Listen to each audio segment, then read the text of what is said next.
Los Angeles, a city of dreams and shadows. Behind the palm trees and neon lights, a different story was written, one in blue and red. Crips and Bloods, colors of a war. It began in the late 1960s. A young man named Raymond Washington helped form what would become one of the most powerful street organizations in America, the Crips. What started as a neighborhood alliance quickly evolved into something bigger, something harder to control. The Crips weren't a single group. They became a network, dozens, then hundreds of sets, each with its own rules, its own leaders, its own territory. And as they grew, so did fear. Because not everyone wanted to be absorbed. Not everyone wanted to bow. So in the early 1970s, a response was born. The Bloods.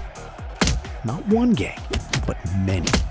Smaller neighborhoods uniting for survival. Among the first, the Pyros of Compton. They chose a different color. Red. Two identities, two expanding forces. One city that couldn't contain them both. Then came the 1980s. The crack epidemic hit Los Angeles like a storm. Money flooded the streets, and with it, weapons, power, and chaos. The rivalry between Crips and Bloods wasn't just about territory anymore. It became a cycle of retaliation, of reputation, of survival. But here's the truth most don't see. Not every encounter ended in violence. There were rules, unspoken ones, neutral grounds, parks, schools, gyms, places where even enemies could exist without crossing the line. Moments where the war paused. Because this story was never just about colors. It was about neighborhoods, about identity, about growing up where choices were limited and consequences were not. Today, something unexpected is happening. Former rivals, men who once stood on opposite sides, now stand together. Not in conflict, but in prevention.